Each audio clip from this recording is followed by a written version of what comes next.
Organisms and populations. हमारी ये living world कितनी ज़्यादा डाइवर्स और कॉम्प्लेक्स है ना।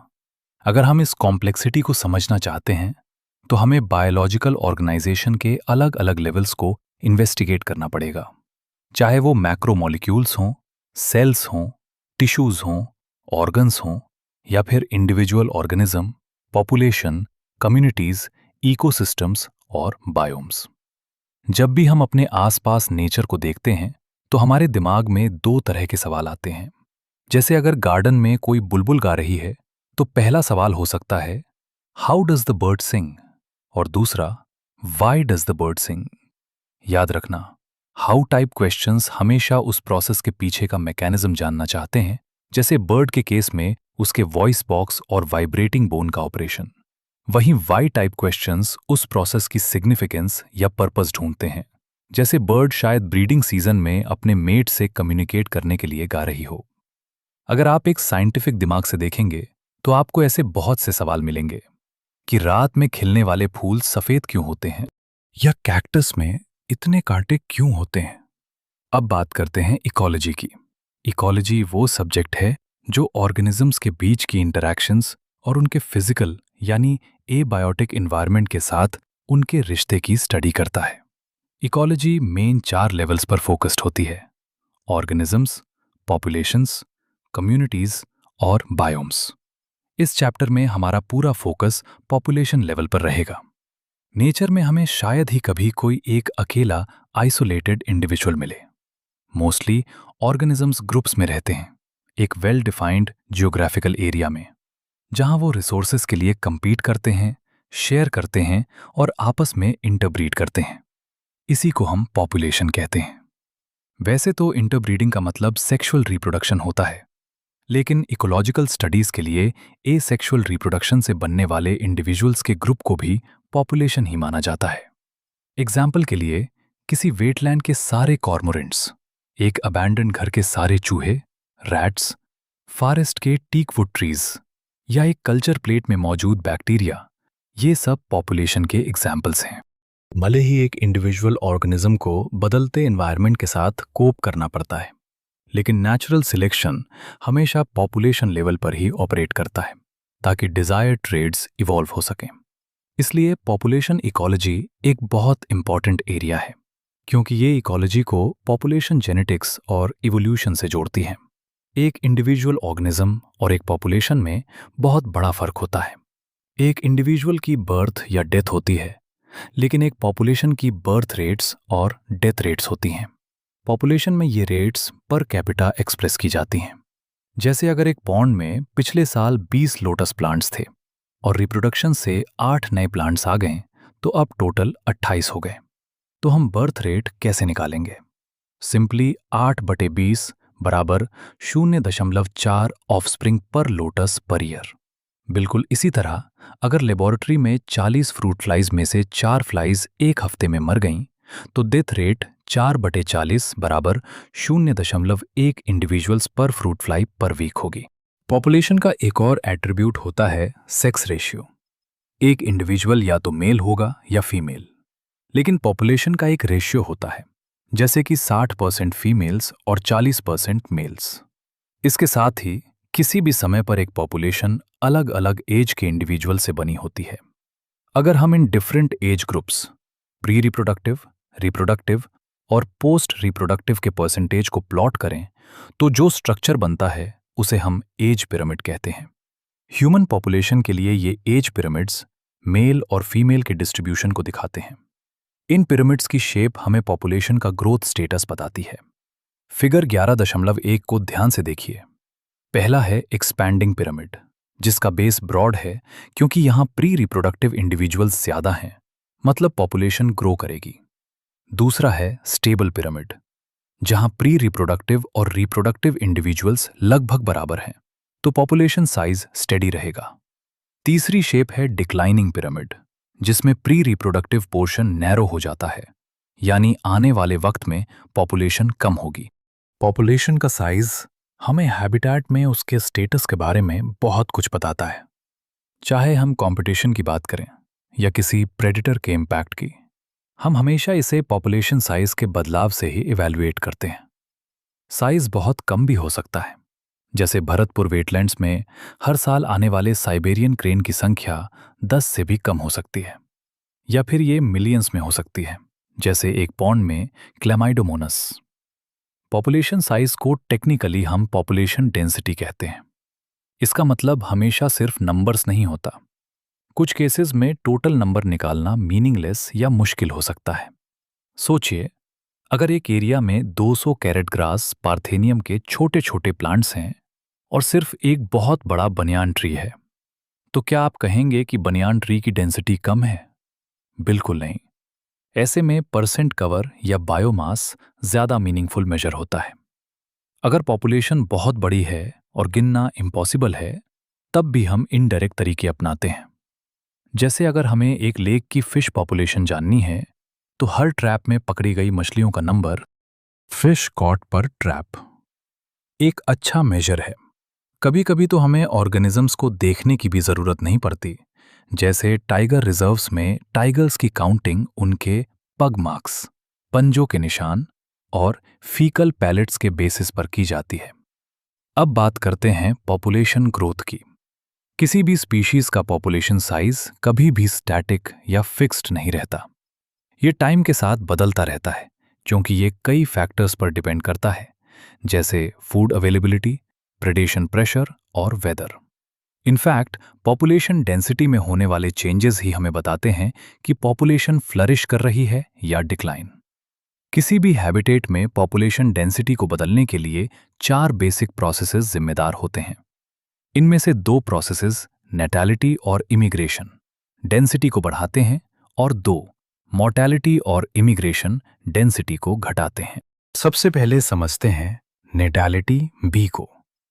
इसका सीधा सा मतलब है बर्थ रेट, यानी एक दिए गए टाइम पीरियड में कितने नए बच्चों या इंडिविजुअल्स का जन्म हुआ जो इनिशियल डेंसिटी में ऐड हो गए। दूसरा है मॉर्टैलिटी डी, यानी उस पॉपुलेशन में कितने इंडिविजुअल्स की डेथ हो गई। फिर आता है इमिग्रेशन आई, जिसका मतलब है कि बाहर से उसी सेम स्पीशीज के कितने नए लोग उस हैबिटेट में आ गए हैं। और लास्ट है एमिग्रेशन ई, जिसका मतलब है कि उस पॉपुलेशन के कितने इंडिविजुअल्स उस जगह को छोड़कर कहीं और चले गए हैं। अब फिगर 11.2 को ध्यान से देखिए। ये इस पूरे कॉन्सेप्ट को एक फ्लोचार्ट से समझाता है। यहां आप देख सकते हैं कि नेटालिटी बी और इमिग्रेशन आई के एरोज प्लस साइन के साथ पॉपुलेशन डेंसिटी एन की तरफ जा रहे हैं, मतलब ये दोनों डेंसिटी बढ़ाएंगे। वहीं मॉर्टैलिटी डी और इमिग्रेशन ई के एरोज माइनस साइन के साथ बाहर जा रहे हैं, क्योंकि ये डेंसिटी घटाते हैं। इससे हम एक इक्वेशन बना सकते हैं। अगर t टाइम पर डेंसिटी n है, तो अगले टाइम t प्लस 1 पर डेंसिटी होगी nt प्लस 1 बराबर nt plus b plus i minus d plus e। यानी अगर बर्थ्स और इमिग्रेंट्स का total b plus i, deaths और इमिग्रेंट्स d प्लस e से ज्यादा है, तो पॉपुलेशन बढ़ेगी। नॉर्मल कंडीशंस में बर्थ और डेथ ही मेन फैक्टर्स होते हैं, लेकिन अगर कोई नया हैबिटेट अभी अभी बस रहा है, न्यूली कॉलोनाइज्ड, तो वहां बर्थ रेट से ज्यादा इमिग्रेशन आई का रोल बड़ा हो जाता है। क्या पॉपुलेशन ग्रोथ का कोई प्रिडिक्टेबल पैटर्न होता है? बिल्कुल। इसके लिए हमें ग्रोथ मॉडल समझने होंगे। 1. Exponential growth. रिसोर्स, खाना और जगह की अवेलेबिलिटी ग्रोथ के लिए सबसे जरूरी है। अगर रिसोर्सेज अनलिमिटेड हों, तो हर स्पीशीज अपनी पूरी पोटेंशियल के साथ ग्रो करती है, जैसा डार्विन ने नेचुरल सिलेक्शन की थियरी में बताया था। इस केस में पॉपुलेशन एक्सपोनेंशियल या ज्योमेट्रिक फैशन में ग्रो करती है। अगर पॉपुलेशन साइज n है, birth rate per capita b है और डेथ रेट d है, तो यूनिट टाइम t में चेंज dn बटे dt होगा। d बटे dt बराबर b माइनस t गुणा n। यहां b माइनस t को हम r मान लेते हैं, जिसे intrinsic rate of natural increase कहते हैं। तो इक्वेशन बन जाती है dn/dt बराबर Rn। ये R एक बहुत इंपॉर्टेंट पैरामीटर है किसी भी बायोटिक या एबायोटिक फैक्टर का इम्पैक्ट चेक करने के लिए। एग्जाम्पल के लिए नॉर्वे रैट के लिए R की वैल्यू 0.015 है, फ्लोर बीटल के लिए 0.12 है और 1981 में इंडिया की ह्यूमन पॉपुलेशन के लिए ये 0.0205 थी। फिगर 11.3 में आप कर्व A को देखिए। जब हम n को टाइम t के अगेंस्ट प्लॉट करते हैं और रिसोर्सेज अनलिमिटेड होते हैं तो हमें एक जे शेप्ड कर्व मिलता है। इसकी इंटीग्रल फॉर्म की इक्वेशन होती है nt बराबर n0 e की पावर rt, जहां e base of natural logarithms है 2.71828। डार्विन ने बताया था कि अगर चेक्स ना हो तो एलिफेंट जैसा स्लो ग्रोइंग जानवर भी अपनी संख्या बहुत ज्यादा बढ़ा सकता है। इसे समझने के लिए एक पुरानी कहानी है। एक राजा और मंत्री चेस खेल रहे थे। राजा हार गया और मंत्री ने इनाम में सिर्फ गेहूं के दाने मांगे, लेकिन शर्त यह थी कि चेस के पहले स्क्वायर पर 1 दाना, दूसरे पर 2, तीसरे पर 4, ऐसे ही डबल करते हुए 64 स्क्वायर्स तक। राजा को लगा ये तो बहुत आसान है, पर 64वां स्क्वायर तक पहुंचते पहुंचते पूरे राज्य का गेहूं भी कम पड़ गया। बिल्कुल ऐसे ही एक टाइनी पैरामीशियम भी अगर अनलिमिटेड रिसोर्सेज में ग्रो करे तो 64 डेज में माइंड बॉगलिंग पॉपुलेशन बना लेगा। 2. Logistic growth. रियलिटी में नेचर में कभी भी रिसोर्सेज अनलिमिटेड नहीं होते। इसका मतलब है कि इंडिविजुअल्स के बीच लिमिटेड रिसोर्सेज के लिए कंपटीशन होगा और सिर्फ फिटेस्ट ही सर्वाइव करके रिप्रोड्यूस करेगा। नेचर में हर हैबिटेट की एक लिमिट होती है कि वो कितने मैक्सिमम इंडिविजुअल्स को सपोर्ट कर सकता है। इसे कैरिंग कैपेसिटी कहते हैं। फिगर 11.3 में कर्व B को देखिए। जब रिसोर्सेज लिमिटेड होते हैं तो पॉपुलेशन पहले धीरे ग्रो करती है, लैग फेज, फिर तेजी से बढ़ती है, एक्सेलरेशन, फिर धीरे होती है, डिसेलरेशन, और फाइनली एक लेवल पर रुक जाती है जब वो कैरिंग कैपेसिटी तक पहुंच जाती है। इसे एसिम्प्टोट कहते हैं। इस प्लॉट को हम सिग्मॉइड कर्व कहते हैं। इस ग्रोथ को वर्ल्स्टबर्ल लॉजिस्टिक ग्रोथ कहा जाता है और इसकी इक्वेशन है dn/dt बराबर Rn खुला कोष्टक के माइनस n के बंद कोष्टक। क्योंकि नेचर में रिसोर्सेज लिमिटेड ही होते हैं, इसलिए लॉजिस्टिक ग्रोथ मॉडल को ज्यादा रियलिस्टिक माना जाता है। अब आगे बढ़ते हैं और समझते हैं कि कैसे पॉपुलेशंस अपने एनवायरनमेंट के हिसाब से खुद को ढालती हैं। लाइफ हिस्ट्री वेरिएशन का मतलब है कि हर पॉपुलेशन हैबिटेट के सिलेक्शन प्रेशर्स के मुताबिक अपनी रिप्रोडक्टिव फिटनेस, जिसे डार्विनियन फिटनेस या हाई R वैल्यू भी कहते हैं, को मैक्सिमाइज करने के लिए इवॉल्व होती है। कुछ ऑर्गेनिजम्स अपनी पूरी लाइफ में सिर्फ एक बार ब्रीड करते हैं, जैसे पैसिफिक सैमन फिश और बैम्बू। वहीं दूसरी तरफ बर्ड्स और मैमल्स जैसे एनिमल्स अपनी लाइफ में कई बार ब्रीड करते हैं। कुछ स्पीशीज बहुत सारे लेकिन छोटे साइज के बच्चे पैदा करती हैं, जैसे ऑयस्टर्स और पेलेजिक फिशेस, जबकि कुछ स्पीशीज कम संख्या में लेकिन बड़े साइज के बच्चे पैदा करती हैं, जैसे बर्ड्स और मैमल्स। इकोलॉजिस्ट का मानना है कि ये सारी ट्रेड्स उस हैबिटेट के एबायोटिक और बायोटिक कंस्ट्रेंट्स के हिसाब से इवॉल्व हुई हैं। अब एक बहुत ही इंपॉर्टेंट टॉपिक पर आते हैं, पॉपुलेशन इंटरैक्शंस। क्या आप कोई ऐसा हैबिटेट सोच सकते हैं जहां सिर्फ एक ही स्पीशीज रहती हो? ऐसा होना इम्पॉसिबल है। किसी भी स्पीशीज को जिंदा रहने के लिए कम से कम एक और स्पीशीज की जरूरत होती है जिस पर वो फीड कर सके। यहां तक कि एक प्लांट जो अपना खाना खुद बनाता है वो भी अकेला नहीं रह सकता। उसे सॉइल माइक्रोब्स चाहिए जो ऑर्गेनिक मैटर को तोड़कर इनऑर्गेनिक न्यूट्रिएंट्स वापस मिट्टी में मिलाएं ताकि प्लांट उन्हें अब्जॉर्ब कर सके। और पॉलिनेशन के लिए एनिमल्स की हेल्प तो चाहिए ही होती है। इसका मतलब है कि नेचर में एनिमल्स, प्लांट्स और माइक्रोब्स कभी आइसोलेशन में नहीं रहते, बल्कि आपस में इंटरैक्ट करके एक बायोलॉजिकल कम्युनिटी बनाते हैं। इंटरस्पेसिफिक इंटरैक्शंस दो अलग अलग स्पीशीज की पॉपुलेशंस के बीच होती हैं। ये इंटरैक्शंस किसी के लिए फायदेमंद, बेनिफिशियल, नुकसानदेयक, डेट्रीमेंटल या न्यूट्रल हो सकती हैं। इसे समझने के लिए टेबल 11.1 को देखते हैं, जहां प्लस का मतलब फायदा, माइनस का मतलब नुकसान और शून्य का मतलब न्यूट्रल है। म्यूचुअलिज्म प्लस प्लस, दोनों स्पीशीज को फायदा होता है। कंपटीशन माइनस माइनस, दोनों को नुकसान होता है।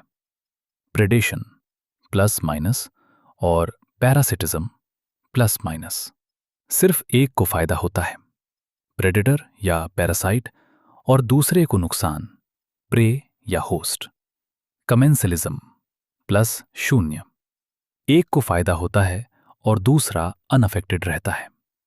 इमेंसलिज्म माइनस शून्य, एक को नुकसान होता है और दूसरा अनअफेक्टेड रहता है। सबसे पहले बात करते हैं प्रेडेशन की। प्रेडेशन सिर्फ एक जानवर का दूसरे को खाना नहीं है, बल्कि ये नेचर का एक तरीका है एनर्जी को हायर ट्रॉफिक लेवल्स पर ट्रांसफर करने का। टाइगर और डियर तो इसके क्लासिक एग्जाम्पल्स हैं ही, लेकिन एक स्पैरो का किसी सीड को खाना भी प्रेडेशन ही है। प्रेडेटर्स के 3 मेन काम होते हैं। 1. एनर्जी ट्रांसफर, प्लांट्स द्वारा फिक्स की गई एनर्जी को आगे बढ़ाना। 2. प्रे कंट्रोल, ये प्रे की पॉपुलेशन को कंट्रोल में रखते हैं। अगर प्रेडेटर नहीं होंगे तो प्रे की डेंसिटी इतनी बढ़ जाएगी कि इकोसिस्टम अनस्टेबल हो जाएगा। जैसे 1920 के दशक में ऑस्ट्रेलिया में प्रिकली पियर कैक्टस इंट्रोड्यूस किया गया, तो वहां उसका कोई नेचुरल प्रेडेटर नहीं था, इसलिए वो तेजी से फैल गया। बाद में एक कैक्टस फीडिंग मॉथ प्रेडेटर लाने पर ही वो कंट्रोल हुआ। 3. स्पीशीज डाइवर्सिटी, प्रेडेटर्स कम्युनिटी में स्पीशीज डाइवर्सिटी बनाए रखते हैं, क्योंकि वो कंपीटिंग प्रे स्पीशीज के बीच कंपटीशन को कम कर देते हैं। अमेरिकन पैसिफिक कोस्ट में जब पिसास्टर नाम की स्टारफिश प्रेडेटर को हटाया गया, तो इंटर स्पेसिफिक कंपटीशन की वजह से 10 से ज्यादा इन्वर्टिब्रेट्स की स्पीशीज एक्सटिंक्ट हो गईं। एक समझदार प्रेडेटर कभी भी अपने प्रे को खत्म नहीं करता। प्रेडेटर्स आर प्रूडेंट, क्योंकि अगर प्रे खत्म हो गया तो प्रेडेटर भी भूख से मर जाएगा। इसलिए प्रे स्पीशीज ने भी बचने के लिए कई डिफेंसेस इवॉल्व किए हैं। कुछ इंसेक्ट्स और फ्रॉग्स क्रिप्टिकली कलर्ड कैमोफ्लॉज होते हैं ताकि वो प्रेडेटर को दिखे ही नहीं। कुछ पॉइजनस होते हैं, जैसे मोनार्क बटरफ्लाई। ये अपने कैटरपिलर स्टेज में एक पॉइजनस वीड खाती है, जिससे इसका बदन इतना कड़वा हो जाता है कि बर्ड्स इसे नहीं खाती। प्लांट्स के लिए तो हर्बीवोर्स ही प्रेडेटर्स हैं। हालांकि प्लांट्स भाग नहीं सकते, इसलिए उन्होंने मॉर्फोलॉजिकल और केमिकल डिफेंसेस डेवलप किए हैं। थॉर्न्स कांटे जैसे एकेसिया और कैक्टस में सबसे कॉमन मॉर्फोलॉजिकल डिफेंस हैं। कई प्लांट्स ऐसे केमिकल्स बनाते हैं जिन्हें खाने से हर्बीवोर बीमार हो सकता है, उसका डाइजेशन खराब हो सकता है या वो मर भी सकता है। जैसे कैलोट्रोपिस का plant highly poisonous cardiac glycosides बनाता है, इसलिए कोई भी गाय या बकरी इसे नहीं खाती। यहाँ तक कि जो निकोटीन, कैफीन और क्विनीन हम एक्सट्रैक्ट करते हैं, वो प्लांट्स ने दरअसल अपने बचाव के लिए ही बनाए थे। अब दूसरी इंटरैक्शन है कंपटीशन। डार्विन का मानना था कि इंटरस्पेसिफिक कंपटीशन एवोल्यूशन में एक बहुत बड़ी फोर्स है। पहले ये माना जाता था कि कंपटीशन सिर्फ क्लोजली रिलेटेड स्पीशीज के बीच होता है जो सेम रिसोर्सेज के लिए लड़ती हैं, लेकिन ये पूरी तरह सच नहीं है। पहली बात, टोटली अनरिलेटेड स्पीशीज भी सेम रिसोर्स के लिए compete कर सकती हैं। जैसे साउथ अमेरिकन लेक्स में फ्लेमिंगोज और वहां की रेजिडेंट फिशेस दोनों जूप्लैंक्टन के लिए compete करती हैं। दूसरी बात, रिसोर्स का लिमिटेड होना जरूरी नहीं है। कभी कभी एक स्पीशीज की प्रेजेंस की वजह से दूसरी स्पीशीज की फीडिंग एफिशिएंसी कम हो जाती है, जिसे इंटरफेरेंस कंपटीशन कहते हैं। इसलिए कंपटीशन को बेहतर तरीके से ऐसे डिफाइन किया जा सकता है, ये वो प्रोसेस है जिसमें एक स्पीशीज की फिटनेस, इसका आर वैल्यू, दूसरी स्पीशीज की वजह से सिग्निफिकेंट। इस कंपटीशन को समझने के लिए गॉस और बाकी एक्सपेरिमेंटल इकोलॉजिस्ट ने लेबोरेटरी एक्सपेरिमेंट्स किए। उनका मानना था कि जब रिसोर्सेज लिमिटेड होते हैं तो जो स्पीशीज ज्यादा कॉम्पिटिटिवली सुपीरियर होगी वो दूसरी स्पीशीज को इवेंचुअली खत्म कर देगी। हालांकि नेचर में इसके सबूत हमेशा इतने क्लियर नहीं होते, लेकिन कुछ स्ट्रॉन्ग एग्जाम्पल्स जरूर हैं। जैसे गैलापागोस आइलैंड्स में जब गोट्स, बकरियां लाई गईं, तो वहां के एबिंगडन टॉर्टोइस एक ही डेकेड में एक्सटिंक्ट हो गए, क्योंकि गोट्स की ब्राउजिंग एफिशिएंसी टॉर्टोइस से कहीं ज्यादा थी। एक और सबूत है कॉम्पिटिटिव रिलीज। जब एक स्पीशीज किसी छोटे एरिया तक रेस्ट्रिक्टेड होती है क्योंकि वहां कोई सुपीरियर स्पीशीज मौजूद है, लेकिन जैसे ही उस सुपीरियर स्पीशीज को हटाया जाता है, वो छोटी स्पीशीज अपना एरिया ड्रामेटिक तरीके से बढ़ा लेती है। कॉनल ने स्कॉटलैंड के रॉकी सी कोस्ट पर एक एलिगेंट एक्सपेरिमेंट किया और दिखाया कि बड़ा बार्निकल बैलेंस इंटरटाइडल एरिया पर डोमिनेट करता है और छोटे बार्निकल चैथेमलस को वहां से बाहर निकाल देता है। जनरली हर्बीवोरियस और प्लांट्स कंपटीशन से कार्निवोर्स के मुकाबले ज्यादा असरअंदाज होते हैं। अब बात करते हैं गॉस के कॉम्पिटिटिव एक्सक्लूजन प्रिंसिपल की। ये प्रिंसिपल कहता है कि दो क्लोजली रिलेटेड स्पीशीज जो सेम रिसोर्सेज के लिए कंपीट कर रही हैं, वो हमेशा के लिए साथ नहीं रह सकती और कॉम्पिटिटिवली इंफीरियर वाली स्पीशीज इवेंचुअली एलिमिनेट हो जाएंगी। पर याद रखिए, ये तभी सच है अगर रिसोर्सेज लिमिटेड हों।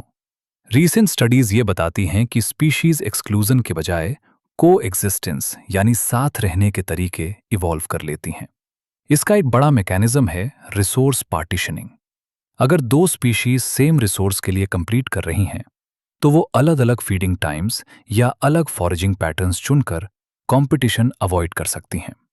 मैकार्थर ने दिखाया कि वॉर्बलर्स की 5 क्लोजली रिलेटेड स्पीशीज एक ही पेड़ पर रहती थीं, लेकिन उन्होंने अपने फॉरेजिंग एक्टिविटीज के बिहेवियरल डिफरेंसेस की वजह से को एग्जिस्ट करना सीख लिया था। अगली इंटरैक्शन है पैरासिटिज्म।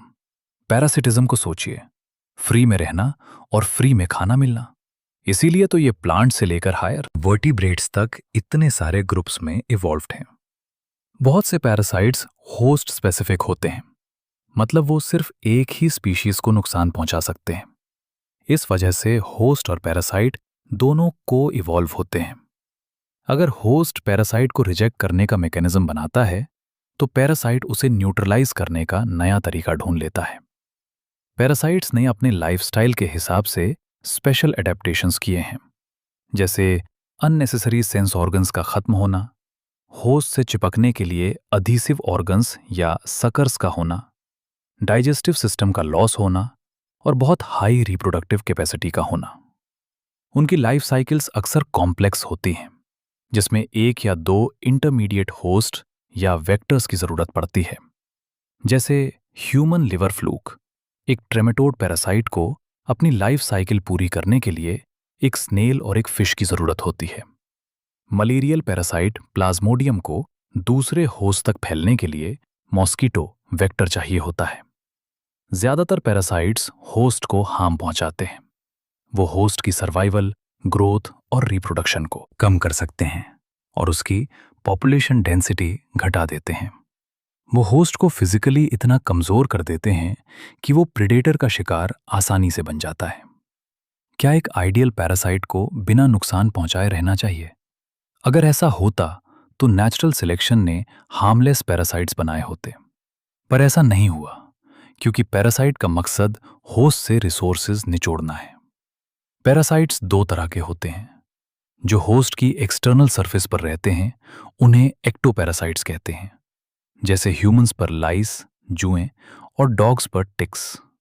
मरीन फिशेस पर भी एक्टोपैरासिटिक कोपेपॉड्स होते हैं। कसकटा एक पैरासिटिक प्लांट है जो हेज प्लांट्स पर उगता है। इवोल्यूशन के दौरान इसने अपना क्लोरोफिल और लीव्स खो दिए हैं और ये पूरा न्यूट्रिशन होस्ट प्लांट से लेता है। एक इंटरेस्टिंग बात, फीमेल मॉस्किटो को पैरासाइट नहीं माना जाता, भले ही वो हमारा खून पीती है, क्योंकि उसे हमारा खून सिर्फ रिप्रोडक्शन, एग लेइंग के लिए चाहिए होता है, रहने के लिए नहीं। दूसरी तरफ एंडोपैरासाइट्स वो होते हैं जो होस्ट की बॉडी के अंदर अलग अलग ऑर्गन्स में रहते हैं, liver, kidney, lungs, RBC etcetera. इनकी लाइफ साइकिल्स एंडोपैरासिटिज्म की एक्सट्रीम स्पेशलाइजेशन की वजह से और भी कॉम्प्लेक्स होती हैं। इनके मॉर्फोलॉजिकल और एनाटॉमिकल फीचर्स बहुत सिंपल होते हैं, लेकिन इनका पूरा जोर अपनी रिप्रोडक्टिव पोटेंशियल बढ़ाने पर होता है। लास्ट में एक बहुत ही फैसिनेटिंग एग्जाम्पल है ब्रूड पैरासिटिज्म, जो बर्ड्स में दिखता है। इसमें पैरासिटिक बर्ड अपने अंडे होस्ट बर्ड के घोंसले नेस्ट में दे देती है और होस्ट बर्ड उन अंडों को अपने समझकर सेता है। इवोल्यूशन के दौरान पैरासिटिक बर्ड के अंडे होस्ट के अंडों से साइज और कलर में इतने मिलने जुलने लगे हैं कि होस्ट बर्ड को फर्क पता ही नहीं चलता और वो उन्हें बाहर नहीं फेंकती। स्प्रिंग सीजन में जब कुकू और क्रो ब्रीडिंग करते हैं, तब आप ये नज़ारा देख सकते हैं। बात करते हैं कमेंसलिज्म की। ये एक ऐसा इंटरैक्शन है जहां एक स्पीशीज को तो फायदा होता है, लेकिन दूसरी स्पीशीज को ना तो कोई नुकसान होता है और ना ही कोई फायदा। इसे आप ऐसे समझ सकते हैं कि एक का भला हो रहा है और दूसरे को कोई फर्क नहीं पड़ रहा। NCERT हमें इसके कुछ बेहतरीन एग्जाम्पल्स देती है। पहला है ऑर्किड का पौधा। जब एक ऑर्किड किसी आम के पेड़ पर एपिफाइट्री की तरह उगता है, तो ऑर्किड को रहने की जगह मिल जाती है, लेकिन आम के पेड़ को इससे कोई फायदा या नुकसान नहीं होता। इसी तरह बार्नेकल्स जब वेल की पीठ पर चिपक कर रहते हैं, तो उन्हें घूमने और खाना ढूंढने में मदद मिलती है, पर वेल को इससे कोई खास असर नहीं पड़ता। एक और बहुत ही प्रैक्टिकल एग्जाम्पल है कैटल इग्रेट और चरने वाले पशुओं का। आपने खेतों में देखा होगा कि गाय या भैंस के साथ साथ बगुले भी चलते रहते हैं। ऐसा इसलिए होता है क्योंकि जब पशु घास चरते हुए उसे हिलाते हैं, तो छुपकर बैठे कीड़े मकोड़े बाहर निकल आते हैं। अगर ये पशु न होते तो बगुलों के लिए इन कीड़ों को ढूंढना मुश्किल होता। यहां बगुलों का फायदा हो रहा है, पर पशुओं को कोई फर्क नहीं पड़ रहा। आखिरी एग्जाम्पल है सी एनेमोन और क्लाउनफिश का। सी एनेमोन के पास डंक मारने वाले टेंटिकल्स, स्टिंगिंग टेंटिकल्स होते हैं। छोटी सी जोकर मछली क्लाउनफिश इनके बीच में रहती है, जिससे शिकारी मछलियां उसके पास नहीं आती। यहां मछली को सुरक्षा मिल रही है, लेकिन एनेमोन को मछली के रहने से कोई लाभ नहीं मिलता। अब बात करते हैं म्यूचुअलिज्म की। ये एक विन विन सिचुएशन है जहां दोनों स्पीशीज को एक दूसरे से फायदा होता है। इसका सबसे पहला एग्जाम्पल है लाइकेंस। ये फंगस और फोटोसिंथेसिस करने वाले एल्गी या साइनोबैक्टीरिया के बीच का एक गहरा रिश्ता है। फंगस रहने की जगह और पानी देता है, जबकि एल्गी खाना बनाकर देता है। दूसरा एग्जाम्पल है माइकोराइजा। ये फंगस और बड़े पेड़ों की जड़ों, रूट्स ऑफ हायर प्लांट्स के बीच का एसोसिएशन है। यहां फंगस मिट्टी से जरूरी न्यूट्रिएंट्स एब्जॉर्ब करने में प्लांट की मदद करता है और बदले में प्लांट उस फंगस को एनर्जी देने वाले कार्बोहाइड्रेट्स प्रोवाइड करता है। म्यूचुअलिज्म का सबसे खूबसूरत और दिलचस्प नज़ारा हमें प्लांट एनिमल रिलेशनशिप में देखने को मिलता है। देखिए, प्लांट्स को अपनी पॉलिनेशन और बीज फैलाने के लिए जानवरों की मदद चाहिए होती है, लेकिन दुनिया में कुछ भी फ्री नहीं मिलता। एनिमल्स को इस काम के लिए फीस देनी पड़ती है। प्लांट्स ये फीस नेक्टर, पोलन या मीठे फलों के रूप में देते हैं। पर यहां एक ट्विस्ट है, नेचर में कुछ चीटर्स भी होते हैं। जैसे कुछ एनिमल्स नेक्टर तो चुरा लेते हैं, पर पॉलिनेशन में मदद नहीं करते। इसी धोखाधड़ी से बचने के लिए प्लांट्स और एनिमल्स के बीच को इवोल्यूशन होता है, यानी दोनों की किस्मत एक दूसरे से जुड़ी होती है। अगर एक बदला तो दूसरे को भी बदलना पड़ेगा। इसका सबसे पक्का उदाहरण है अंजीर का पेड़ और वास्प। इनके बीच 1-to-1 रिलेशनशिप होता है। मतलब एक खास फिग की प्रजाति को सिर्फ उसकी पार्टनर वास्प ही पॉलिनेट कर सकती है। फीमेल वास्प फिग के फल को सिर्फ अंडे देने, ओविपोजिशन के लिए ही इस्तेमाल नहीं करती, बल्कि फल के अंदर बन रहे बीज उसके बच्चों के लिए खाने का काम भी करते हैं। जब वास्प अंडे देने के लिए जगह ढूंढ रही होती है, तब वो अनजाने में फिग को पॉलिनेट कर देती है। फिग बदले में अपने कुछ बीज वास्प के बच्चों को खाने के लिए गिफ्ट कर देता है ना कमाल का बैलेंस। अब बात करते हैं ऑर्किड्स की। ऑर्किड्स पॉलिनेटर्स को लुभाने के लिए बहुत ही अजीब और सुंदर तरीके अपनाते हैं, लेकिन ऑफ्रिस तो चालाकी की हद पार कर देता है। ये पॉलिनेशन के लिए सेक्सुअल डिसीट, धोखे का सहारा लेता है। इसके फूल की एक पंखुड़ी बिल्कुल फीमेल बी जैसी दिखती। उसका साइज, रंग और मार्किंग्स सब कुछ हुबहू वैसा ही होता है। अब बेचारा मेल बी इसे फीमेल समझकर इसकी तरफ खिंचा चला आता है और फूल के साथ स्यूडो कॉपुलेशन करने की कोशिश करता है। इस प्रोसेस के दौरान फूल के पोलन ग्रेन्स उस बी के शरीर पर चिपक जाते हैं। जब यही बी किसी दूसरे फूल पर जाकर फिर से वही कोशिश करता है, तो वो वहां पोलन ट्रांसफर कर देता है। यहां को एवोल्यूशन का रोल सबसे ज्यादा है। अगर इवोल्यूशन के दौरान फीमेल बी का रंग या पैटर्न थोड़ा सा भी बदल गया तो ऑर्किड का खेल खत्म हो जाएगा। इसलिए ऑर्किड को भी अपनी पंखुड़ी का डिजाइन बी के हिसाब से बदलते रहना पड़ता है ताकि उसका धोखा कायम रहे। एनसीईआरटी के मुताबिक इकोसिस्टम को हम नेचर की एक फंक्शनल यूनिट की तरह देख सकते हैं, जहां लिविंग ऑर्गेनिजम्स यानी बायोटिक कंपोनेंट्स आपस में भी इंटरैक्ट करते हैं और अपने सराउंडिंग फिजिकल एनवायरनमेंट यानी एबायोटिक कंपोनेंट्स के साथ भी मेलजोल बनाते हैं। अब ये इकोसिस्टम साइज में बहुत बड़ा भी हो सकता है और छोटा भी। एक छोटे से पॉन्ड से लेकर एक बड़े जंगल या समंदर तक सब इकोसिस्टम हैं। कुछ इकोलॉजिस्ट तो पूरी बायोस्फीयर को ही एक ग्लोबल इकोसिस्टम मानते हैं। लेकिन क्योंकि ये सिस्टम बहुत बड़ा और कॉम्प्लेक्स है, इसलिए इसे समझने के लिए हम इसे दो बेसिक कैटेगरीज में डिवाइड करते हैं। टेरेस्ट्रियल, जो जमीन पर होते हैं जैसे फॉरेस्ट, ग्रासलैंड और डेजर्ट, और एक्वेटिक, जो पानी में होते हैं जैसे पॉन्ड, लेक, वेटलैंड और रिवर। इसके अलावा क्रॉप फील्ड्स और एक्वेरियम को हम मैन मेड या आर्टिफिशियल इकोसिस्टम कहते हैं। जब हम इकोसिस्टम के स्ट्रक्चर और फंक्शन को इंटीग्रेटेड मैनर में देखते हैं, तब हमें समझ आता है कि एनर्जी का फ्लो कैसे होता है। बायोटिक और एबायोटिक कंपोनेंट्स के इसी इंटरैक्शन से एक फिजिकल स्ट्रक्चर बनता है जो हर इकोसिस्टम की पहचान होता है। जब हम किसी इकोसिस्टम में अलग अलग स्पीशीज को पहचानते हैं और उनकी गिनती करते हैं तो उसे स्पीशीज कॉम्पोजिशन कहा जाता है। वहीं दूसरी तरफ अलग अलग स्पीशीज का वर्टिकल डिस्ट्रीब्यूशन जो अलग लेवल्स ऑक्यूपाई करती हैं उसे हम स्ट्रैटिफिकेशन कहते हैं। इसका सबसे बेस्ट एग्जाम्पल एक जंगल है, जहां सबसे ऊपर के लेवल पर बड़े ट्रीज होते हैं, बीच में शर्ब्स, झाड़ियां, और सबसे नीचे हर्ब्स और ग्रासेस होते हैं। किसी भी इकोसिस्टम को एक यूनिट की तरह काम करने के लिए 4 मेन एस्पेक्ट्स की जरूरत होती है: प्रोडक्टिविटी, डीकॉम्पोजिशन, एनर्जी फ्लो और न्यूट्रिएंट साइक्लिंग। इन्हें समझने के लिए एनसीईआरटी ने एक पॉन्ड इकोसिस्टम का एग्जाम्पल दिया है। एक पॉन्ड एक सेल्फ सस्टेनेबल और सिंपल यूनिट है। इसमें वाटर, डिसॉल्व्ड इनऑर्गेनिक और ऑर्गेनिक सब्सटेंसेस और नीचे की मिट्टी एबायोटिक कंपोनेंट्स हैं।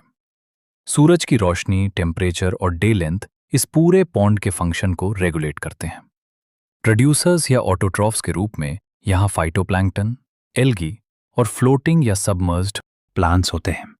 कंज्यूमर्स को जू प्लैंक्टन और फ्री स्विमिंग ऑर्गेनिजम्स रिप्रेजेंट करते हैं, जबकि डीकंपोजर्स मिट्टी में मिलने वाले फंजाई और बैक्टीरिया होते हैं।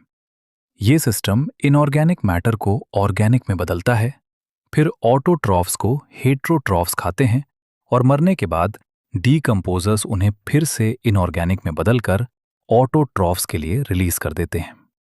याद रखना, एनर्जी का मूवमेंट हमेशा यूनी डायरेक्शनल होता है और हायर ट्रॉफिक लेवल्स तक जाते जाते ये हीट के रूप में घट जाती है।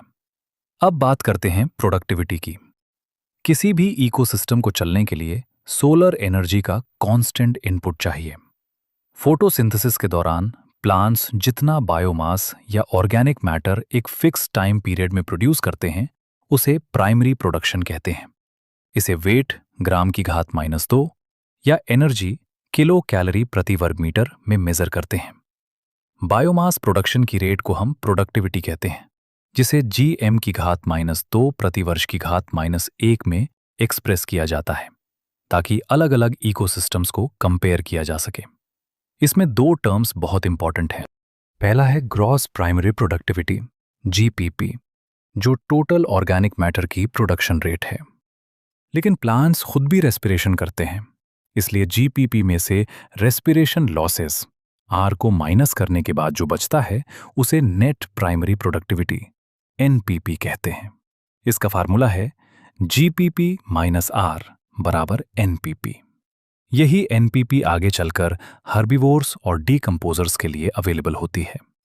वहीं कंज्यूमर्स जो नया ऑर्गेनिक मैटर बनाते हैं, उसकी रेट को हम सेकेंडरी प्रोडक्टिविटी कहते हैं। पूरे बायोस्फीयर की एनुअल NPP लगभग 170 बिलियन टन्स ड्राई वेट है। हैरानी की बात यह है कि अर्थ का 70% हिस्सा ओशंस होने के बावजूद उनकी प्रोडक्टिविटी सिर्फ 55 बिलियन टन्स ही है। बाकी सब लैंड पर होता है। आखिरी पार्ट है डीकंपोजिशन। आपने सुना ही होगा कि अर्थवर्म को फार्मर्स फ्रेंड कहते हैं, क्योंकि वो कॉम्प्लेक्स ऑर्गेनिक मैटर को तोड़ने और मिट्टी को लूज करने में मदद करता है। डीकंपोजेस कॉम्प्लेक्स ऑर्गेनिक मैटर को कार्बन डाइऑक्साइड, वाटर और न्यूट्रिएंट्स जैसे इनऑर्गेनिक सब्सटेंसेस में तोड़ देते हैं। इस प्रोसेस को डीकंपोजिशन कहते हैं।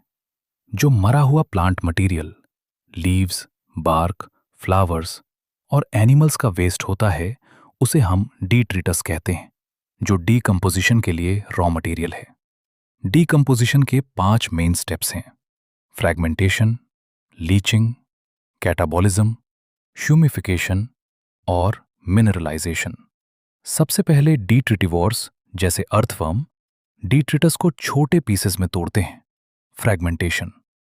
फिर पानी में घुलने वाले इनऑर्गेनिक न्यूट्रिएंट्स मिट्टी की गहरी परतों में चले जाते हैं और सॉल्ट्स बनकर जम जाते हैं, लीचिंग। बैक्टीरियल और फंगल एंजाइम्स डीट्रिटस को और सिंपल इनऑर्गेनिक सब्सटेंसेस में बदलते हैं, कैटाबॉलिज्म। ये तीनों स्टेप्स साथ साथ चलते हैं। इसके बाद मिट्टी में एक डार्क रंग का एमॉर्फस सब्सटेंस जमा होता है, जिसे ह्यूमस कहते हैं। ये प्रोसेस ह्यूमिफिकेशन है। ह्यूमस बहुत स्लोली डीकंपोज होता है और न्यूट्रिएंट्स का भंडार होता है। अंत में कुछ माइक्रोब्स इस ह्यूमस को भी तोड़कर इनऑर्गेनिक न्यूट्रिएंट्स रिलीज कर देते हैं, जिसे हम मिनरलाइजेशन कहते हैं। हमने देखा कि डीकंपोजिशन कैसे होता है। अब फिगर 12.1 के जरिए इस पूरे साइकिल को समझते हैं, जो एक टेरेस्ट्रियल इकोसिस्टम में चलती है। देखिए, मिट्टी में एक पेड़ ट्री उग रहा है। जब इस पेड़ की एक हरी पत्ती, ग्रीन लीफ, जमीन पर गिरती है, तो डीकंपोजिशन का प्रोसेस शुरू होता है। इस पत्ती का कुछ हिस्सा इंसेक्ट्स या दूसरे एनिमल्स खा लेते हैं, जिससे न्यूट्रिएंट्स और एनर्जी फूड वेब में एंटर कर जाती है।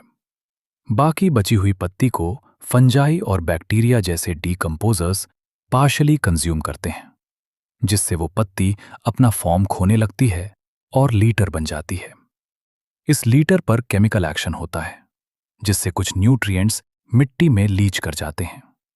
इसके बाद अर्थवर्म्स, बैक्टीरिया और माइट्स इसे मजीद डीकंपोज करते हैं, जिससे ह्यूमस बनता है। और अंत में मिनरलाइजेशन के जरिए ऑर्गेनिक रिच सॉइल तैयार हो जाती है, जो फिर से नए पेड़ की ग्रोथ में मदद करती है। एनसीईआरटी बताती है कि डीकंपोजिशन की रेट कई फैक्टर्स पर डिपेंड करती है। ये एक ऑक्सीजन रिक्वायरिंग प्रोसेस है। अगर डिट्राइटस में लिग्निन और काइटिन ज्यादा हो तो डीकंपोजिशन स्लो होगा, लेकिन अगर डिट्राइटस नाइट्रोजन और वाटर सॉल्युबल सब्सटेंसेस जैसे शुगर से भरपूर हों तो डीकंपोजिशन फास्ट होगा। टेम्परेचर और सॉइल मॉइस्चर सबसे इंपॉर्टेंट क्लाइमेटिक फैक्टर्स हैं। एक गर्म और नम, warm and moist environment decomposition के लिए बेस्ट है, जबकि कम टेम्परेचर और बिना ऑक्सीजन वाली जगह, एनारोबियोसिस, डीकंपोजिशन को रोक देती हैं, जिसकी वजह से ऑर्गेनिक मैटर जमा होने लगता है। अब बात करते हैं सबसे इंपॉर्टेंट टॉपिक, एनर्जी फ्लो की। डीप सी हाइड्रोथर्मल इकोसिस्टम को छोड़कर पूरे धरती पर एनर्जी का एकमात्र सोर्स सूरज ही है। सूरज से आने वाली टोटल रेडिएशन का 50% से भी कम हिस्सा फोटोसिंथेटिकली एक्टिव रेडिएशन PAR होता है। प्लांट्स और ऑटोट्रॉफिक बैक्टीरिया इस PAR का सिर्फ 2 से 10% ही कैप्चर कर पाते हैं, और इसी थोड़ी सी एनर्जी से पूरा वर्ल्ड जिंदा है। एनर्जी का ये फ्लो हमेशा यूनिडायरेक्शनल होता है, यानी सूरज से प्रोड्यूसर्स और फिर कंज्यूमर्स तक। इकोसिस्टम्स थर्मोडायनामिक्स के दोनों लॉज को फॉलो करते हैं, पहला एनर्जी ट्रांसफर के लिए और दूसरा एनर्जी लॉस और एंट्रोपी डिसऑर्डरलीनेस को मेंटेन करने के लिए कांस्टेंट एनर्जी सप्लाई की जरूरत के लिए। इकोसिस्टम में ग्रीन प्लांट्स को प्रोड्यूसर्स कहा जाता है। जमीन पर मेन प्रोड्यूसर्स हर्बेशियस और वुडी प्लांट्स होते हैं, जबकि एक्वेटिक इकोसिस्टम में फाइटोप्लैंक्टन, एल्गी और बड़े प्लांट्स प्रोड्यूसर्स हैं। कोई भी एनर्जी किसी ऑर्गेनिज्म में हमेशा के लिए नहीं रहती, या तो वो आगे पास होती है या वो ऑर्गेनिज्म मर जाता है। ऑर्गेनिज्म की मौत ही डिट्रीटस फूड चेन की शुरुआत होती है। एनिमल्स को हम कंज्यूमर्स या हेट्रोट्रॉफ्स कहते हैं, अगर वो सीधा प्रोड्यूसर्स को खाएं तो वो प्राइमरी कंज्यूमर्स जैसे इंसेक्ट्स, बर्ड्स, मैमल्स या मोलस्क्स हैं। जो एनिमल्स इन प्राइमरी कंज्यूमर्स को खाते हैं उन्हें सेकेंडरी कंज्यूमर्स, प्राइमरी कार्निवोर्स कहते हैं, और जो उन्हें खाएं वो टर्शियरी कंज्यूमर्स, सेकेंडरी कार्निवोर्स होते हैं। एक simple grazing food chain GFC का एग्जाम्पल है। ग्रास प्रोड्यूसर से गोट प्राइमरी कंज्यूमर से मैन सेकेंडरी कंज्यूमर। वहीं दूसरी तरफ डेट्रिटस फूड चेन डीएफसी मरे हुए ऑर्गेनिक मैटर से शुरू होती है। ये डीकम्पोजर्स फंजाई और बैक्टीरिया से बनी होती है जो सैप्रोट्रॉफ्स कहलाते हैं। ये डाइजेस्टिव एंजाइम सिक्रीट करके डेट्रिटस को सिंपल इनऑर्गेनिक मटेरियल्स में तोड़ते हैं और फिर उन्हें अब्सॉर्ब करते हैं। एक्वेटिक इकोसिस्टम में एनर्जी फ्लो का मेन रास्ता जीएफसी है, लेकिन टेरेस्ट्रियल इकोसिस्टम में जीएफसी के मुकाबले डीएफसी के जरिए बहुत ज़्यादा एनर्जी फ्लो होती है। ये दोनों चेन्स इंटरकनेक्टेड भी हो सकती हैं, जैसे डीएफसी के कुछ ऑर्गेनिजम्स कॉकरोचेस या क्रोस को जीएफसी के एनिमल्स खा लेते हैं। इस नेचुरल इंटरकनेक्शन को ही हम फूड वेब कहते हैं। हर ऑर्गेनिज्म अपने न्यूट्रिशन या फूड सोर्स के बेसिस पर फूड चेन में एक स्पेसिफिक जगह ऑक्यूपाई करता है, जिसे ट्रॉफिक लेवल कहते हैं। फिगर 12.2 में देखिए। First trophic level producers, phytoplankton, grass और trees. Second trophic level herbivores slash primary consumers, zooplankton, grasshopper और cow. Third trophic level carnivores slash secondary consumers, birds, fishes और wolfs. Fourth trophic level top carnivores slash tertiary consumers, man और lion. याद रखना, हर successive trophic level पर energy का amount कम होता जाता है, क्योंकि हर स्टेप पर एनर्जी लॉस होती है। अब हम एनर्जी फ्लो के एक बहुत ही जरूरी पॉइंट को समझते हैं। जैसे जैसे हम ऊपर के ट्रॉफिक लेवल्स पर जाते हैं, एनर्जी की अमाउंट कम होती चली जाती है। जब कोई ऑर्गेनिज्म मरता है तो वो डेट्रिटस या डेड बायोमास में बदल जाता है, जो डीकम्पोजर्स के लिए एनर्जी का सोर्स बनता है। हर ट्रॉफिक लेवल के ऑर्गेनिजम्स अपने से नीचे वाले लेवल पर डिपेंड करते हैं। अब यहां एक नया टर्म आता है, स्टैंडिंग क्रॉप। किसी भी खास समय पर at a particular time her traffic level पर जितना लिविंग मटेरियल का मास होता है उसे हम स्टैंडिंग क्रॉप कहते हैं। इस स्टैंडिंग क्रॉप को हम या तो ऑर्गेनिजम्स के टोटल बायोमास से नापते हैं या उनके नंबर से। बायोमास को हमेशा ड्राई वेट में नापना ज्यादा एक्यूरेट माना जाता है, क्योंकि फ्रेश वेट में पानी की मात्रा बदलती रहती है। NCERT के फिगर 12.3 में एनर्जी फ्लो को बहुत ही सुंदर तरीके से दिखाया गया है। सूरज से एनर्जी आती है, जिसे फर्स्ट ट्रॉफिक लेवल के प्रोड्यूसर्स प्लांट्स ट्रैप करते हैं। इस ट्रांसफर के दौरान काफी एनर्जी हीट के रूप में एनवायरनमेंट में निकल जाती है। फिर ये एनर्जी प्राइमरी कंज्यूमर्स हर्बीवोर्स तक पहुंचती है और वहां से सेकेंडरी और टर्शियरी कंज्यूमर्स तक। हर स्टेप पर हीट लॉस होता है। इसी वजह से ग्रेजिंग फूड चेन में ट्रॉफिक लेवल्स की संख्या लिमिटेड होती है, क्योंकि यहां 10% लॉ काम करता है, यानी सिर्फ 10% एनर्जी ही अगले लेवल पर ट्रांसफर होती है। बाकी 90% हीट या मेटाबॉलिक एक्टिविटीज में खर्च हो जाती है। अब आते हैं इकोलॉजिकल पिरामिड्स पर। आपने पिरामिड की शेप देखी होगी, नीचे से ब्रॉड और ऊपर से नैरो, नुकीला। जब हम ऑर्गेनिजम्स के फूड या एनर्जी रिलेशनशिप को लेवल्स के हिसाब से एक्सप्रेस करते हैं तो हमें यही शेप मिलती है। इस पिरामिड का बेस हमेशा प्रोड्यूसर्स को दिखाता है और एपेक्स टर्शियरी या टॉप लेवल कंज्यूमर्स को रिप्रेजेंट करती है। हम 3 तरह के पिरामिड्स पढ़ते हैं, pyramid of number, pyramid of biomass और pyramid of energy.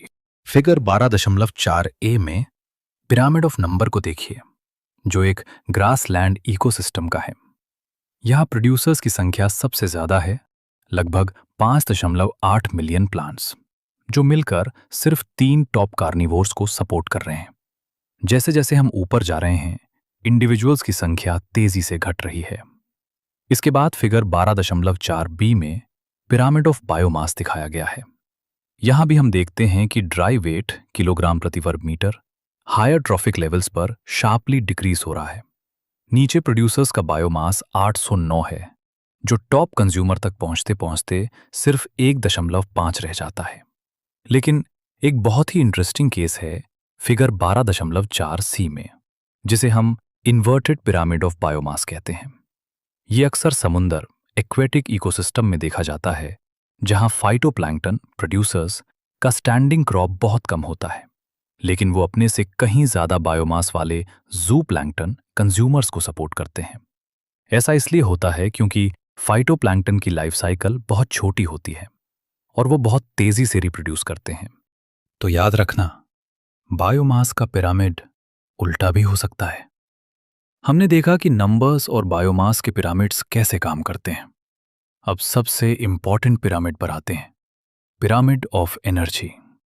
Figure 12.4 D में दिखाया गया है कि प्रोड्यूसर्स सूरज की अवेलेबल एनर्जी का सिर्फ 1% ही नेट प्राइमरी प्रोडक्टिविटी एनपीपी में कन्वर्ट कर पाते हैं। अगर सूरज से 10 लाख जूल एनर्जी आ रही है तो प्रोड्यूसर्स के पास सिर्फ 10,000 जूल बचती है। फिर वही 10% लॉ अप्लाई होता है। प्राइमरी कंज्यूमर्स को 1000 जूल मिलती है, सेकेंडरी को 100 जूल और टर्शियरी कंज्यूमर्स तक सिर्फ 10 जूल एनर्जी पहुंचती है। एक बात हमेशा के लिए दिमाग में बिठा लीजिए, पिरामिड ऑफ एनर्जी हमेशा अपराइट होता है। ये कभी भी इन्वर्टेड नहीं हो सकता क्योंकि हर स्टेप पर एनर्जी हीट के रूप में लॉस होती ही होती है। एक बहुत जरूरी बात यह है कि जब भी हम एनर्जी, बायोमास या नंबर्स का कैलकुलेशन करते हैं तो हमें उस ट्रॉफिक लेवल के सारे ऑर्गेनिजम्स को गिनती में लेना होता है। हम सिर्फ कुछ इंडिविजुअल्स के बेसिस पर जनरलाइजेशन नहीं कर सकते। साथ ही एक ऑर्गेनिज्म एक ही समय पर एक से ज्यादा ट्रॉफिक लेवल ऑक्यूपाई कर सकता है। याद रखिए, ट्रॉफिक लेवल एक फंक्शनल लेवल है, कोई फिक्स्ड स्पीशीज नहीं। जैसे एक चिड़िया अगर सीड्स और फ्रूट्स खा रही है तो वो प्राइमरी कंज्यूमर है, लेकिन वही चिड़िया जब इंसेक्ट्स और वर्म्स खाती है तो वो सेकेंडरी कंज्यूमर बन जाती है। ज्यादातर इकोसिस्टम्स में नंबर, एनर्जी और बायोमास के पिरामिड्स अपराइट होते हैं, यानी प्रोड्यूसर्स हर्बीवोर्स से ज्यादा होते हैं और हर्बीवोर्स कार्निवोर्स से। लेकिन एक्सेप्शंस भी हैं, जैसे हमने समुंदर में बायोमास का इन्वर्टेड पिरामिड देखा। एक और मिसाल देखिए, अगर आप एक बड़े पेड़ पर रहने वाले इंसेक्ट्स की गिनती करें तो नंबर का पिरामिड बदल जाएगा, क्योंकि पेड़ एक है पर खाने वाले इंसेक्ट्स हजारों। फिर उन इंसेक्ट्स को खाने वाली बर्ड्स का नंबर और उन्हें खाने वाली बड़ी बर्ड्स का नंबर ऐड करेंगे तो शेप अलग ही बनेगी। इन इकोलॉजिकल पिरामिड्स की काफी इंपॉर्टेंस है, लेकिन इनकी कुछ लिमिटेशंस, कमियां भी हैं जो आपको नीट के लिए याद रखनी है। पहली ये कि ये पिरामिड्स ऐसी स्पीशीज को अकोमोडेट नहीं करते जो एक से ज्यादा ट्रॉफिक लेवल्स पर होती हैं। दूसरी, ये मानते हैं कि नेचर में एक सिंपल फूड चेन है, जबकि असलियत में फूड वेव्स होते हैं जो ये पिरामिड्स नहीं दिखा पाते। और सबसे बड़ी कमी ये है कि सैप्रोफाइट्स डिकम्पोजर्स को इकोलॉजिकल पिरामिड्स में कोई जगह नहीं दी गई है, जबकि वो इकोसिस्टम में एक वाइटल, बहुत जरूरी रोल प्ले करते हैं। अब नेक्स्ट चैप्टर स्टार्ट करते हैं, बायोडाइवर्सिटी एंड कंजर्वेशन। सोचिए, अगर कोई एलियन किसी दूर की गैलेक्सी से हमारी धरती पर आए तो उसे सबसे ज्यादा हैरानी किस बात पर होगी? वह दंग रह जाएगा हमारे प्लैनेट की इस अमेजिंग डाइवर्सिटी को देखकर। सिर्फ एलियन ही क्यों, हम इंसान भी आज तक इस बात से फैसिनेटेड हैं कि हमारे आसपास कितनी वैरायटी है। क्या आप यकीन करेंगे कि हमारी दुनिया में 20,000 से ज्यादा आंट्स की स्पीशीज हैं, 3 लाख बीटल्स की स्पीशीज हैं, 28,000 तरह की फिशेज हैं और लगभग 20,000 ऑर्किड्स की स्पीशीज मिलते हैं। हमारे इकोलॉजिस्ट्स और एवोल्यूशनरी बायोलॉजिस्ट्स हमेशा से ये समझने की कोशिश कर रहे हैं कि आखिर इतनी सारी स्पीशीज क्यों हैं। क्या धरती के इतिहास में हमेशा से इतनी डाइवर्सिटी थी? और ये डाइवर्सिटी हमारे बायोस्फीयर के लिए इतनी ज़रूरी क्यों है? अब अगर हम टेक्निकल टर्म्स में बात करें तो हमारा सबसे पहला टॉपिक आता है बायोडाइवर्सिटी।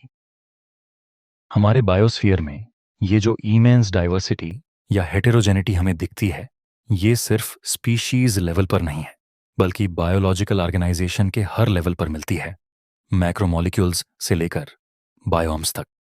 इस बायोडाइवर्सिटी टर्म को सोशियो बायोलॉजिस्ट एडवर्ड विल्सन ने पॉपुलराइज किया था, ताकि वह बायोलॉजिकल ऑर्गेनाइजेशन के हर लेवल पर मिलने वाली कंबाइंड डाइवर्सिटी को डिस्क्राइब कर सकें।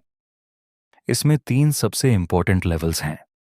पहला है जेनेटिक डाइवर्सिटी, जहां एक ही स्पीशीज अपने डिस्ट्रीब्यूशनल रेंज में जेनेटिक लेवल पर बहुत वेरिएशन दिखाती है। इसका सबसे बढ़िया एग्जाम्पल है मेडिसिनल प्लांट रोवोल्फिया वोमिटोरिया, जो अलग अलग हिमालयन रेंजेस में मिलता है। इसकी पोटेंसी एंड कंसंट्रेशन जो एक्टिव केमिकल रेसरपाइन ये प्रोड्यूस करता है, वह हर जगह अलग हो सकती है। भारत में ही राइस की 50,000 से ज्यादा जेनेटिकली डिफरेंट स्ट्रेन्स हैं और मैंगो की 1,000 से ज्यादा वैरायटीज मिलती हैं। दूसरा लेवल है स्पीशीज डाइवर्सिटी, जो स्पीशीज के लेवल पर दिखती है, जैसे वेस्टर्न घाट्स में एम्फीबियन स्पीशीज की डाइवर्सिटी ईस्टर्न घाट्स से कहीं ज्यादा है। तीसरा है इकोलॉजिकल डाइवर्सिटी, जो इकोसिस्टम लेवल पर होती है। अगर हम इंडिया को देखें तो यहाँ deserts, rain forests, mangroves, coral reefs, wetlands और अल्पाइन मेडोज जैसे कई इकोसिस्टम्स हैं, जो नॉर्वे जैसे स्कैंडिनेवियन कंट्री की तुलना में बहुत ज्यादा डाइवर्सिटी दिखाते हैं। लेकिन दोस्तों, नेचर को इस रिच डाइवर्सिटी को इकट्ठा करने में मिलियंस ONF ईयर्स लगे हैं। पर अगर स्पीशीज लॉस का यही रेट चलता रहा तो हम इस सारी दौलत को 200 साल से भी कम समय में खो सकते हैं। इसीलिए आज बायोडाइवर्सिटी और इसका कंजर्वेशन पूरी दुनिया के लिए एक क्रिटिकल एनवायरमेंटल इशू बन चुका है। अब सवाल ये उठता है कि how many species are there on earth and how many in India. हमारे पास उन स्पीशीज का रिकॉर्ड तो है जिन्हें डिस्कवर और नेम किया जा चुका है, पर धरती पर टोटल कितनी स्पीशीज हैं, इसका एग्जैक्ट जवाब देना मुश्किल है। IUCN 2004 के मुताबिक अब तक डिस्क्राइब की गई प्लांट और एनिमल स्पीशीज की टोटल संख्या 1.5 मिलियन से थोड़ी ही ज्यादा है। एस्टिमेट्स तो बहुत अलग अलग आते हैं, कुछ तो 20 से 50 मिलियन तक कहते हैं, लेकिन रॉबर्ट मे का एक ज्यादा साइंटिफिकली साउंड एस्टिमेट कहता है कि ग्लोबल स्पीशीज डाइवर्सिटी लगभग 7 मिलियन है। अगर हम ग्लोबल बायोडाइवर्सिटी के पैटर्न्स को देखें तो रिकॉर्ड की गई स्पीशीज में 70% से ज्यादा सिर्फ एनिमल्स हैं, जबकि प्लांट्स, जिनमें एल्गी, फंजाई, ब्रायोफाइट्स, जिम्नोस्पर्म्स और एंजियोस्पर्म्स सब शामिल हैं, टोटल का सिर्फ 22% ही बनाते हैं। एनिमल्स में भी इंसेक्ट्स सबसे बड़ा टैक्सोनॉमिक ग्रुप है, जो टोटल एनिमल्स का 70% से ज्यादा है। इसका मतलब है कि धरती पर हर 10 एनिमल्स में से 7 इंसेक्ट्स हैं। फंजाई की स्पीशीज की संख्या तो फिशेज, एम्फीबियंस, रेप्टाइल्स और मैमल्स को अगर मिला भी दें तो भी उनसे ज्यादा है। लेकिन यहां एक बात ध्यान देने वाली है कि ये एस्टिमेट्स प्रोकैरियोट्स के लिए कोई फिगर्स नहीं देते। बायोलॉजिस्ट्स को पक्का नहीं पता कि प्रोकैरियोटिक स्पीशीज कितनी हो सकती हैं, क्योंकि conventional taxonomic methods microbial species को आइडेंटिफाई करने के लिए काफी नहीं है और कई स्पीशीज को लैबोरेटरी में कल्चर ही नहीं किया जा सकता। अगर हम बायोकेमिकल या मॉलिक्यूलर क्राइटेरिया यूज करें तो इनकी डाइवर्सिटी अकेले ही मिलियंस में पहुंच सकती है। चलिए अब आगे भी रचते हैं और देखते हैं कि इंडिया की क्या स्थिति है। भारत के पास दुनिया का सिर्फ 2.4% लैंड एरिया है, लेकिन ग्लोबल स्पीशीज डाइवर्सिटी में हमारा हिस्सा एक इम्प्रेसिव 8.1% है। यही वजह है कि हमारा देश दुनिया के 12 मेगा डाइवर्सिटी कंट्रीज में से एक माना जाता है। इंडिया से लगभग 45,000 प्लांट्स की स्पीशीज और उससे दुगनी यानी 90,000 से ज्यादा एनिमल्स की स्पीशीज रिकॉर्ड की जा चुकी हैं। लेकिन क्या आपने सोचा है कि कितनी स्पीशीज अभी भी डिस्कवर होने का इंतजार कर रही हैं? अगर हम रॉबर्ट मे के ग्लोबल एस्टिमेट को माने तो अब तक हमने सिर्फ 22% स्पीशीज ही रिकॉर्ड की हैं। इसका मतलब है कि इंडिया में अभी भी 1 लाख से ज्यादा प्लांट स्पीशीज और 3 लाख से ज्यादा एनिमल स्पीशीज ऐसी हैं जिन्हें ढूंढना और नाम देना बाकी है। लेकिन क्या हम कभी इस इन्वेंटरी को पूरा कर पाएंगे? इसके लिए बहुत बड़ी ट्रेंड मैन पावर और वक्त की जरूरत होगी। और सबसे दुख की बात तो यह है कि इनमें से बहुत सी स्पीशीज तो डिस्कवर होने से पहले ही एक्सटिंक्ट होने की कगार पर हैं। जैसे किसी लाइब्रेरी में सारी किताबों की लिस्ट बनाने से पहले ही वहां आग लग जाए, बिल्कुल वैसा ही हाल हमारी नेचर की बायोलॉजिकल लाइब्रेरी का हो रहा है। अब बात करते हैं पैटर्न्स ONF बायोडाइवर्सिटी की, जिसमें सबसे पहला है लैटिट्यूडनल ग्रेडियंट्स। दुनिया में प्लांट्स और एनिमल्स की डाइवर्सिटी हर जगह एक जैसी नहीं है। सबसे बड़ा पैटर्न ये है कि जैसे जैसे हम इक्वेटर से पोल्स की तरफ ब्याह रचते हैं, स्पीशीज डाइवर्सिटी कम होती जाती है। ट्रॉपिक्स 23.5 डिग्री एन से 23.5 डिग्री एस में टेम्परेट या पोलर एरियाज के मुकाबले कहीं ज्यादा स्पीशीज मिलती हैं। एग्जाम्पल के लिए, इक्वेटर के पास बेस कोलंबिया में बर्ड्स की लगभग 1400 स्पीशीज हैं, जबकि न्यूयॉर्क 41 डिग्री उत्तर में सिर्फ 105 और ग्रीनलैंड 71 डिग्री उत्तर में सिर्फ 56 स्पीशीज हैं। इंडिया, जिसका ज्यादातर हिस्सा ट्रॉपिकल लैटिट्यूड्स में है, वहां 1200 से ज्यादा बर्ड्स की स्पीशीज मिलती हैं। इक्वाडोर के एक ट्रॉपिकल फॉरेस्ट में वेस्कुलर प्लांट्स की डाइवर्सिटी USA के मिडवेस्ट जैसे टेम्परेट रीजन के फॉरेस्ट से 10 गुना ज्यादा हो सकती है।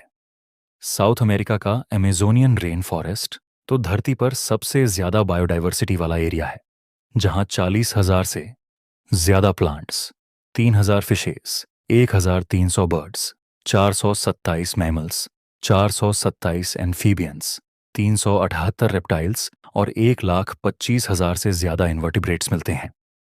साइंटिस्ट्स का तो ये भी मानना है कि यहां अभी भी 2 मिलियन इंसेक्ट स्पीशीज ऐसी हैं जिन्हें डिस्कवर करना बाकी है। लेकिन ट्रॉपिक्स में इतनी ज्यादा डाइवर्सिटी क्यों है? इसके लिए 3 मेन हाइपोथेसिस दिए गए हैं। पहला, स्पेसिएशन वक्त का खेल है और टेम्परेट रीजन्स में बार बार ग्लेशिएशंस हुई हैं, जबकि tropical latitudes millions of years से अनडिस्टर्ब्ड रहे हैं, जिसने स्पीशीज डाइवर्सिफिकेशन को बहुत वक्त दिया। दूसरा, ट्रॉपिकल एनवायरनमेंट्स टेम्परेट रीजन्स की तरह सीजनल नहीं होते। ये ज़्यादा कांस्टेंट और प्रेडिक्टेबल होते हैं, जो निश स्पेशलाइजेशंस को प्रमोट करते हैं। और तीसरा, ट्रॉपिक्स में सोलर एनर्जी ज़्यादा मिलती है, जिससे प्रोडक्टिविटी बढ़ती है और इनडायरेक्टली डाइवर्सिटी भी बढ़ती है। अगला पैटर्न है स्पीशीज एरिया रिलेशनशिप्स।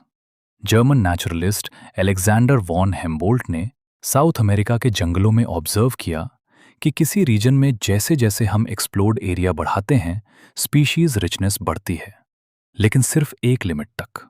अगर हम इसे ग्राफ पर देखें तो ये एक रेक्टेंगुलर हाइपरबोला बनता है।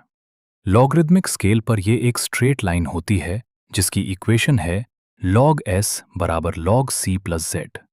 log a, यहाँ s स्पीशीज रिचनेस है, a एरिया है, z slope of line regression coefficient है और c y इंटरसेप्ट है। इकोलॉजिस्ट्स ने देखा है कि z की वैल्यू आमतौर पर 0.1 से 0.2 के बीच होती है, चाहे रीजन कोई भी हो। लेकिन अगर हम पूरे कॉन्टिनेंट जैसे बड़े एरिया की बात करें तो स्लोप बहुत स्टीपर हो जाता है और z की वैल्यू 0.6 से 1.2 तक पहुंच जाती है। जैसे अलग अलग कॉन्टिनेंट्स के ट्रॉपिकल फॉरेस्ट्स में फ्रूट ईटिंग बर्ड्स और मैमल्स के लिए z की वैल्यू 1.15 पाई गई है। अब सवाल है the importance of species diversity to the ecosystem. क्या स्पीशीज की संख्या इकोसिस्टम के काम करने के लिए मायने रखती है? कई सालों तक माना जाता था कि जिस कम्युनिटी में ज्यादा स्पीशीज होती हैं, वो ज्यादा स्टेबल होती है। स्टेबिलिटी का मतलब है कि प्रोडक्टिविटी साल दर साल ज्यादा ना बदले, कम्युनिटी नेचुरल या मैन मेड डिस्टर्बेंस को झेल सके और एलियन स्पीशीज के इन्वेशन को रोक सके। डेविड टिलमन ने अपने आउटडोर प्लॉट्स के एक्सपेरिमेंट्स में दिखाया कि जिन प्लॉट्स में ज्यादा स्पीशीज थी, वहां बायोमास में साल दर साल कम वेरिएशन था और ज्यादा डाइवर्सिटी ने हायर प्रोडक्टिविटी में कंट्रीब्यूट किया। हमें शायद पूरी तरह ना पता हो कि स्पीशीज रिचनेस इकोसिस्टम की सेहत में कैसे मदद करती है, लेकिन ये हमारी सर्वाइवल के लिए इम्पेरेटिव है। स्टैनफोर्ड के इकोलॉजिस्ट पॉल अर्लिच ने इसे एक एनालॉजी से समझाया, जिसे रिवेट पॉपर हाइपोथेसिस कहते हैं। सोचिए एक एयरप्लेन है जिसकी हर पार्ट हजारों रिवेट से जुड़ी है। अगर हर पैसेंजर एक एक रिवेट निकालने लगे तो शुरुआत में प्लेन की सेफ्टी पर असर नहीं दिखेगा, पर जैसे जैसे रिवेट्स कम होंगे प्लेन खतरनाक रूप से कमजोर हो जाएगा। इसमें यह भी जरूरी है कि कौन सा रिवेट निकाला गया है। अगर विंग के रिवेट्स की स्पीशीज जो मेजर इकोसिस्टम फंक्शन संभालती हैं निकाल दिए गए तो प्लेन का गिरना तय है, बल्कि सीट्स या विंडोज के रिवेट से उतना खतरा नहीं होता। अंत में बात करते हैं लॉस ऑफ बायोडाइवर्सिटी की। धरती के स्पीशीज ट्रेजरी में नई स्पीशीज भले ही न जुड़ रही हों, पर पुरानी तेजी से कम हो रही हैं। इसका जिम्मेदार इंसानी एक्टिविटीज हैं। ट्रॉपिकल पैसिफिक आइलैंड्स पर इंसानों के बसने से वहां की 2000 से ज्यादा नेटिव बर्ड्स की स्पीशीज एक्सटिंक्ट हो गईं। IUCN रेड लिस्ट 2004 के मुताबिक पिछले 500 सालों में 784 स्पीशीज एक्सटिंक्ट हो चुकी हैं, जिनमें 338 वर्टिब्रेट्स, 359 इनवर्टिब्रेट्स और 87 प्लांट्स हैं। कुछ रीसेंट एग्जाम्पल्स हैं मॉरिशस से डोडो, अफ्रीका से क्वागा, ऑस्ट्रेलिया से थाइलासीन, रशिया से स्टेलर सी काउ और टाइगर की 3 सब स्पीशीज बाली, जावन, कैस्पियन। पिछले 20 सालों में ही हमने 27 स्पीशीज खो दी हैं। रिकॉर्ड्स का एनालिसिस दिखाता है कि एक्सटिंक्शन का खतरा हर ग्रुप पर है, लेकिन एम्फीबियंस सबसे ज्यादा वल्नरेबल लग रहे हैं। दोस्तों, अब हम एक्सटिंक्शन के उस ग्रिम सिनेरियो की बात करते हैं जो वाकई डराने वाला है। रिकॉर्ड्स दिखाते हैं कि अभी दुनिया भर में 15,500 से ज्यादा स्पीशीज एक्सटिंक्शन का खतरा झेल रही हैं। इसमें 12% बर्ड्स, 23% मैमल्स, 32% एम्फीबियंस और 31% जिम्नोस्पर्म्स शामिल हैं। अगर हम धरती का इतिहास देखें तो इंसानों के आने से पहले भी 5 बार मास एक्सटिंक्शन हो चुका है, लेकिन अब जो चल रहा है वो है 6th एक्सटिंक्शन। इस बार फर्क सिर्फ रफ्तार का है। आज स्पीशीज एक्सटिंक्शन का रेट प्री ह्यूमन टाइम्स के मुकाबले 100 से 1000 गुना तेजी से बढ़ रहा है। इकोलॉजिस्ट्स हमें वार्न कर रहे हैं कि अगर यही हाल रहा तो अगले 100 सालों में धरती की आधी स्पीशीज साफ हो जाएंगी। जब किसी रीजन में बायोडाइवर्सिटी लॉस होता है तो वहां प्लांट प्रोडक्शन घट जाता है, ड्रॉट जैसी प्रॉब्लम से लड़ने की कैपेसिटी कम हो जाती है और इकोसिस्टम प्रोसेसेस जैसे वाटर यूज या पेस्ट साइकिल्स में गड़बड़ी होने लगती है। अब सवाल है कि यह सब हो क्यों रहा है। इसके पीछे 4 मेन रीजंस हैं जिन्हें द ईवल क्वार्टेट कहा जाता है। सबसे पहला और सबसे बड़ा कारण है habitat loss and fragmentation. Tropical rain forests जो पहले धरती के 14% एरिया पर थे, अब सिर्फ 6% रह गए हैं। जब तक आप ये चैप्टर पढ़कर खत्म करेंगे तब तक 1000 हेक्टेयर रेन फॉरेस्ट और खत्म हो चुका होगा। अमेज़न रेन फॉरेस्ट, जिसे लंग्स ऑफ द प्लेनेट कहते हैं, उसे सोयाबीन्स उगाने या बीफ कैटल के लिए ग्रासलैंड बनाने के लिए काटा जा रहा है। पोल्यूशन की वजह से भी हैबिटेट्स खराब हो रहे हैं। जब बड़े हैबिटेट्स छोटे छोटे टुकड़ों में टूट जाते हैं तो बड़े टेरिटरी वाले एनिमल्स और माइग्रेटरी बर्ड्स पर बहुत बुरा असर पड़ता है और उनकी पॉपुलेशन गिरने लगती है। दूसरा रीजन है ओवर एक्सप्लॉयटेशन। जब इंसान की ज़रूरत लालच में बदल जाती है तो नेचुरल रिसोर्सेज का ओवर एक्सप्लॉयटेशन होता है। स्टेलर सी काउ और पैसेंजर पिजन जैसे एनिमल्स हमारी इसी लालच की वजह से एक्सटिंक्ट हुए हैं। आज भी मरीन फिशेस की कई स्पीशीज ओवर हार्वेस्टिंग की वजह से खतरे में हैं। तीसरा है एलियन स्पीशीज इन्वेशंस। जब कोई बाहर की स्पीशीज अनजाने में या जानबूझकर किसी नए एरिया में लाई जाती है तो वो इन्वेसिव हो जाती है और वहां की नेटिव स्पीशीज को खत्म करने लगती है। जैसे ईस्ट अफ्रीका की लेक विक्टोरिया में नाइल पर्च मछली को डाला गया तो उसने वहां की 200 से ज्यादा सिचलेट फिश स्पीशीज को खत्म कर दिया। आपने अपने आसपास कैरेट ग्रास, पार्थेनियम, लैंटाना और वाटर हाइसिंथ, इकॉर्निया जैसे इन्वेजिव वीड्स देखे ही होंगे। हाल ही में इल्लीगल तरीके से लाई गई अफ्रीकन कैटफिश क्लैरियस गैरिपिनस हमारी रिवर्स की नेटिव कैटफिशेस के लिए खतरा बन गई है। चौथा कारण है को एक्सटिंक्शंस, यानी जब एक स्पीशीज एक्सटिंक्ट होती है तो उस पर डिपेंडेंट दूसरी स्पीशीज भी खत्म हो जाती है। जैसे अगर कोई होस्ट फिश एक्सटिंक्ट हो जाए तो उसके पैरासाइट्स भी मर जाएंगे, या फिर प्लांट पॉलिनेटर म्यूचुअलिज्म में एक के बिना दूसरा नहीं बच सकता। अब आते हैं बायोडायवर्सिटी कंजर्वेशन पर। हम बायोडायवर्सिटी को क्यों बचाएं? इसके 3 मेन आर्ग्यूमेंट्स हैं।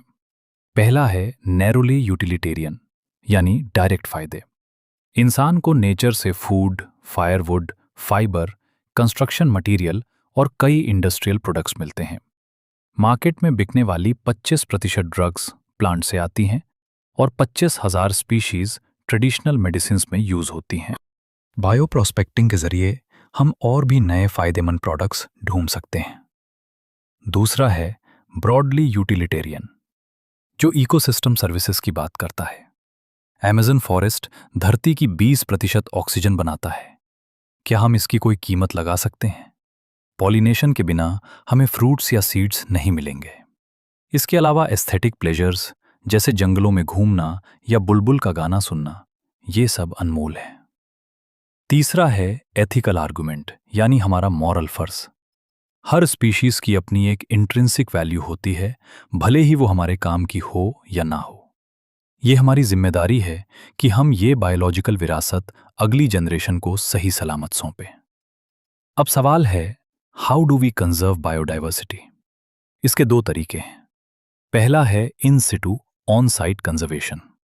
इसमें हम पूरे इकोसिस्टम को बचाते हैं, यानी टाइगर को बचाने के लिए पूरे जंगल को बचाना।